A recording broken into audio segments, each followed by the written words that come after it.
నమస్తే ఫ్రెండ్స్, నేను మీకు ఈరోజు ఈ వీడియోలో ముద్దపప్పు ఎలా చేసుకోవాలో చూపించబోతున్నాను ప్రాసెస్.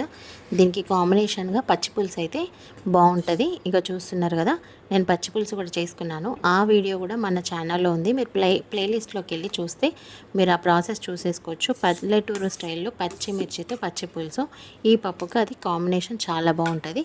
సో మీరు ఒకసారి ప్లేలిస్ట్లోకి వెళ్ళి ఆ కాంబినేషన్ చూసేయండి. చూస్తున్నారు కదా పచ్చిపులుసు. సో ఈ పప్పు ప్రాసెస్ కూడా మనము ఇంకా లేట్ చేయకుండా వీడియోలోకి వెళ్ళి చూసేద్దాం. ముద్దపప్పు కోసం ఫస్ట్ ఇట్లా పెసరపప్పుని మంచిగా గడుక్కోండి. మంచిగా గడుక్కోకపోతే ఇది వాసన వస్తుంది. 2-3 సార్లు బాగా కడిగి తీసుకోండి. ఇప్పుడు ఇది మీరు బగోన్లో అయితే బగోన్లు ఉడకబెట్టుకోవచ్చు, లేదంటే కుక్కర్లో కూడా కొంచెం తొందరగా కావాలంటే ఒక 2 విజిల్లు పెట్టినామంటే మంచిగా మెత్తగా అయిపోతుంది. నేనైతే ఇప్పుడు కుక్కర్లో పెట్టుకొని చూపిస్తాను. ఈ పెసరపప్పు కూడా ముద్దపప్పు కదా, బాగా ఉడకాలి కదా, కుక్కర్లో పెట్టుకున్నా ఏం కాదు. నేను ఇప్పుడు ఈ పప్పుని ఈ కుక్కర్లోకి వేసేసుకుంటున్నా. కడుక్కున్న పప్పుని ఇట్లా కుక్కర్లోకి వేసేసుకోండి. నేను ఈ కప్పుతోని 2 కప్పుల పప్పు తీసుకున్నా. అయితే 3 కప్పుల వాటర్, ఒకటికి 1.5 చొప్పున 3 కప్పుల వాటర్ వేసుకోండి. కరెక్ట్ సరిపోతాయి. 1 2 3. ఇప్పుడు ఇందులోకి మీ దగ్గర కొత్తిమీర కళ్యామాకు ఉంటే వేసుకోవాలి. ఉంటే కాదు, కంపల్సరీ వేసుకోవాలి కొత్తిమీర కళ్యామాకు పప్పులన్నా. ఇట్లా ఉడికేటప్పుడు వేసుకుంటేనే మంచి ఫ్లేవర్ వస్తుంది. కళ్యామాకు కూడా వేసుకోండి. కళ్యామాకు కూడా వేస్తున్నా.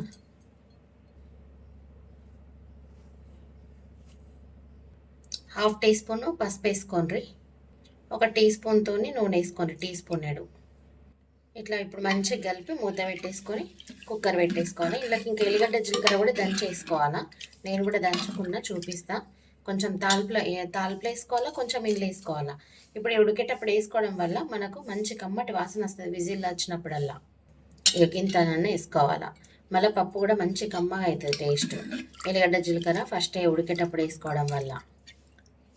ఇప్పుడు ఇందులో ఒక చిన్న టీ స్పూన్ ఉంటే టీ స్పూన్ వేసుకోండి. అయితే కొంచెం ఒకవేళ నీళ్ళు ఎక్కువైనా కానీ పొంగదన్నమాట పప్పు. ఇప్పుడు ఇట్లా విజిల్ పెట్టేసుకున్నాం కదా, ఇక పప్పు పొయ్యి మీద పెట్టేసుకోవాలి. పొయ్యి స్టార్ట్ చేసుకొని ఇక నేను పొయ్యి స్టార్ట్ చేసేసుకుంటున్నా. 2 విజిల్లు రాగానే బంద్ చేసేయాలి. విజిల్ వచ్చేటప్పుడు కొంచెం మంట తగ్గించుకోండి. 2 విజిల్లు సరిపోతాయి. పెసరపప్పు కదా, తొందరనే ఉడుకుతుంది. నేను 2 విజిల్స్ వచ్చిన తర్వాత ఓపెన్ చేసి చూపిస్తా. ఉప్పు కారం ఫస్టే వేసుకోవద్దు, పప్పు ఉడికినాకనే వేసుకోవాలి. ఫస్టే వేసుకుంటే మీకు మంచిగా కరెక్ట్గా ఉడకదు అన్నమాట పప్పు. ఇది మొత్తం ఉడికినాక నేను చూపిస్తా ప్రాసెస్, ఉప్పు కారం ఎప్పుడు వేసుకోవాలనేది. ఇప్పుడు 2 విజిల్స్ వచ్చినాయి. విజిల్ కూడా చల్లగా అయిపోయింది. మనం పప్పు ఓపెన్ చేసి చూద్దాము ఎట్లా ఉడికింది అనేది. ఇవి చూస్తున్నారు కదా, ఇది మంచిగా క్వాంటిటీ ఎక్కువ అవుతుంది. కొద్దిగా వేస్తేనే బాగా పప్పు అవుతుంది. ఇగో మంచిగా ముద్దపప్పు లెక్క అయింది. ఇప్పుడు దీన్ని ఉప్పు వేసుకోవాలి. దీంట్లోకి మీ టేస్ట్కి సరిపడా వేసుకోండి. సాల్ట్ వేసుకొని రుద్దుకోండి. ఇట్లా స్పూన్తోనే ఇట్లా రుద్దాల. ఇట్లా రుద్దినాక పప్పు మంచిగా మెత్తగా అయిపోయింది ఆల్రెడీ. ఇది ఇంకా కొంచెం ఇలా వాటర్ పోసి కొద్దిగా లూజ్ చేసుకొని, బాగా లూజ్ చేయొద్దు ఎందుకంటే చారు ఇట్లా వేసుకోవాలి. ముద్దపప్పే కదా ఇది. దీనికి కాంబినేషన్ రసమా చారా ఏదో ఒకటి మనం చేసుకోవాలి ముద్దపప్పులకి. నేనైతే ఇవాళ పచ్చిపులుసు వేస్తాను. ఈ పచ్చిపులుసు రెసిపీ మన ఛానల్లో ఉన్నది.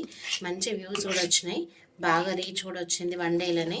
ఇంకా మీరు కూడా చూసి ఆ స్టైల్లో వేసుకోండి. పల్లెటూరు స్టైల్లో పచ్చిమిర్చి చేసిన ఇవాళ కూడా నేను అట్లనే వేసుకుంటాను ఈ ముద్దపప్పుకు. ఇప్పుడు దీంట్లోకి కొంచెం తగినన్ని వాటర్ పోసుకోండి. బాగా పోసుకోవద్దు, కొన్ని అయితే సరిపోతాయి ఎందుకంటే ముద్దపప్పే కదా, గట్టిగా ఉండాలా. ఇప్పుడు ఇందులోకి కారం వేసుకోండి.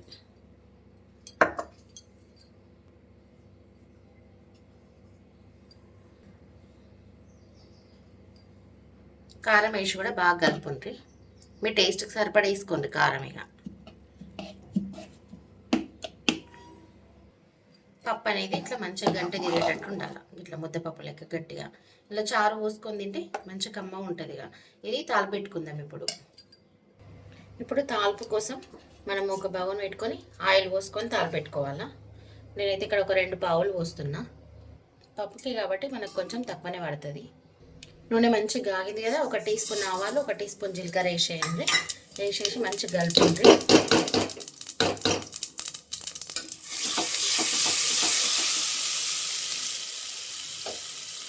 ఇప్పుడు 4-5 ఎండుమిర్చి వేసి ఎండుమిర్చి కూడా మంచిగా కలుపుతుంది.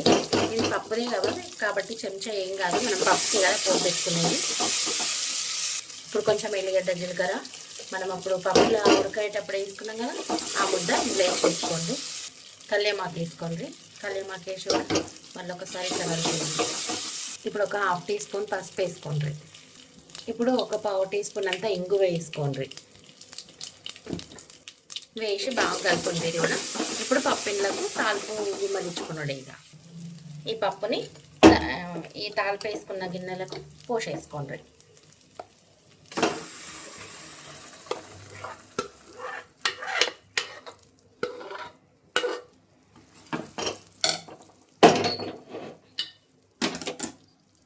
మంచి కలుపుండ్రి. ఇప్పుడు ఇక ముద్దపప్పు అంటే ఎట్లైనా గట్టిగానే ఉంటుంది. ఇప్పుడు దీనికి కాంబినేషన్ చారు ఉంటుంది కాబట్టి మనకు మంచిగా ఉంటుంది టేస్ట్. ఈ టైంలోనే మీరు సాల్ట్ అడ్జస్ట్ చేసుకోండి. సాల్ట్ కరెక్ట్ ఉంటేనేమో ఓకే, లేకపోతే ఇంకొంచెం సాల్ట్ వేసుకొని కలిపేసుకోండి. ఇప్పుడు ఇళ్ళకు సన్నగా కొత్తిమీర కట్ చేసి వేసుకోండి.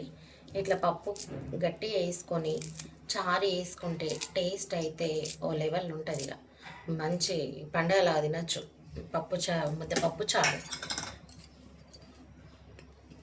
నేను ఇప్పుడు చారు కూడా వేస్తా. అది మన ఛానల్లో ఉందని చెప్పిన కదా, చూసుకోండి. అదే స్టైల్లో ఒకసారి చారు కూడా వేసుకోండి. Super combination. ఇక్కడ చూస్తున్నారు కదా, పప్పు పచ్చిపులుసు చారు, చింతపండు చారు. మేము పచ్చిపులుసు అంటాం మరి తెలంగాణలోనైతే. ఒకవేళ మీకు ఈ కాంబినేషన్ నచ్చితే మీరు కూడా సేమ్ ప్రాసెస్లో చేసేసుకోండి. వీడియో నచ్చితే లైక్ చేయండి, ఫ్యామిలీ అండ్ ఫ్రెండ్స్కి షేర్ చేయండి. మంచి మంచి రెసిపీస్ కోసం మా ఛానల్ని అయితే సబ్స్క్రైబ్ చేసుకోండి. సబ్స్క్రైబ్ చేసుకున్న వెంటనే బెల్ బటన్ ప్రెస్ చేసి ఆల్ అనే ఆప్షన్ని ప్రెస్ చేయండి. అప్పుడు మేము వీడియోస్ అప్లోడ్ చేసిన వెంటనే మీకు నోటిఫికేషన్ వచ్చేస్తుంది. Okay friends, thanks for watching my video.